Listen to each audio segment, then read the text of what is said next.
ಇವತ್ತು 12ನೇ ಅಂತಾರಾಷ್ಟ್ರೀಯ ಯೋಗ ದಿನಾಚರಣೆ. ದೇಶದ ವಿವಿಧೆಡೆ ಏಕಕಾಲದಲ್ಲಿ ಯೋಗಾಸನಗಳನ್ನು ಮಾಡಲಾಗ್ತಾ ಇದೆ. ಕಲ್ಕತ್ತಾದ ರೆಡ್ ರೋಡ್ನಲ್ಲಿ ಪ್ರಧಾನಿ ನರೇಂದ್ರ ಮೋದಿ ಅವರು ಯೋಗ ದಿನಾಚರಣೆಯಲ್ಲಿ ಪಾಲ್ಗೊಂಡಿದ್ದಾರೆ. ವಿಶ್ವದ 2500ಕ್ಕೂ ಹೆಚ್ಚು ನಗರಗಳಲ್ಲಿ ಯೋಗ ದಿನಾಚರಣೆಯನ್ನ ಆಚರಿಸಲಾಗ್ತಾ ಇದೆ.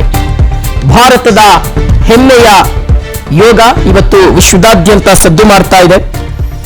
ಬೆಳಗ್ಗೆ ಮುಂಜಾನೆಯೇ ಸೂರ್ಯ ನಮಸ್ಕಾರದೊಂದಿಗೆ ಆರಂಭವಾದಂತಹ ಯೋಗ ದಿನಾಚರಣೆ ಬಹಳ ವಿಶಿಷ್ಟವಾಗಿ ವಿಭಿನ್ನವಾಗಿ ಜಗತ್ತಿನ ವಿವಿಧ ಕಡೆಗಳಲ್ಲಿ ವಿವಿಧ ಯೋಗಾಸನಗಳನ್ನು ಮಾಡೋದರ ಮೂಲಕ ಯೋಗ ಸಾಧಕರು, ಯೋಗ ಪಟುಗಳು ಮತ್ತು ಯೋಗಕ್ಕೆ ಹೊಸದಾಗಿ ಅದರ ಬಗ್ಗೆ ತಿಳ್ಕೊಳ್ತಾ ಇರತಕ್ಕಂಥವರು ಎಲ್ಲರೂ ಸಹ ಯೋಗಾಸನಗಳನ್ನ ಮಾಡ್ತಾ ಇದ್ದಾರೆ. ಇನ್ನು ನಾವು ವಿಜುವಲ್ಸ್ ಅಲ್ಲಿ ಗಮನಿಸ್ತಾ ಇದ್ವಿ ವೀಕ್ಷಕರು, ಇದು ವಿಧಾನಸೌಧದಿಂದ ಬರ್ತಾ ಇರತಕ್ಕಂತಹ ನೇರ ದೃಶ್ಯಾವಳಿ. ವಿಧಾನಸೌಧದ ಭವ್ಯ ಮೆಟ್ಟಿಲುಗಳ ಮೇಲೆ ನಡೀತಾ ಇರುವಂತಹ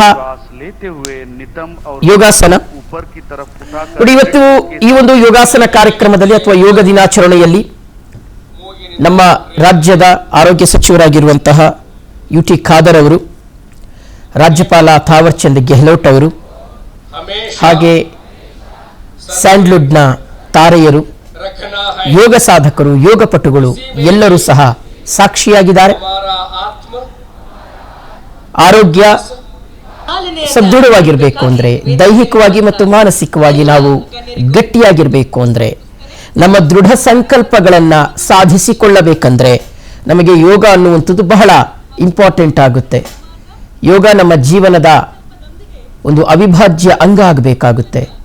ಸೊ ಹಾಗಾಗಿಯೇ ಈ ಒಂದು ಯೋಗ ದಿನಾಚರಣೆಗೆ ಅದ್ಭುತವಾಗಿರ್ತಕ್ಕಂತಹ ಪ್ರತಿಕ್ರಿಯೆ ನಮ್ಮ ಇಲಾಖೆ ಅಧಿಕಾರಿಗಳ ಮುಖಾಂತರ ಇವತ್ತು ನಮ್ಮ ಸಂಘ ಸಂಸ್ಥೆಗಳು, ನಮ್ಮ ಬೆಂಗಳೂರು ನಗರದ ಎಲ್ಲ ಸಂಘ ಸಂಸ್ಥೆಗಳು ಮತ್ತು ಯೋಗದಲ್ಲಿ ಪರಿಚಿತ ಆಗಿದ್ದ ಪತ್ತಾಂಗಣ ಸಂಸ್ಥೆಗಳು, ಇಂಥ ಸಂಘ ಸಂಸ್ಥೆ ಎಲ್ಲರೂ ಕೂಡ ಕೂಡಿಸಿಕೊಂಡು ಈ ಒಂದು ಕಾರ್ಯಕ್ರಮ ಇವತ್ತು ಅತ್ಯಂತ ಯಶಸ್ವಿಯಾಗಿರುವ ದೇಶದ ರಾಜ್ಯಕ್ಕೆ ಮತ್ತು ದೇಶಕ್ಕೆ ಒಂದು ಸಂದೇಶ ಕೊಟ್ಟದ್ದಾಗಿದೆ.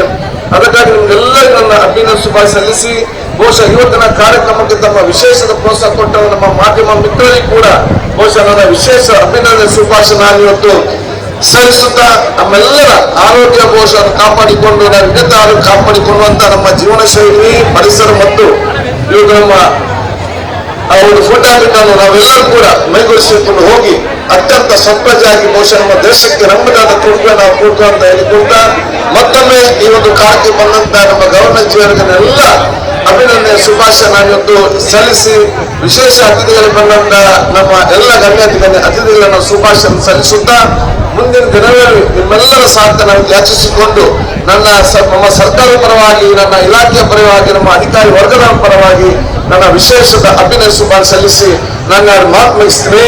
ಜೈ ಹಿಂದ್, ಜೈ ಕರ್ನಾಟಕ.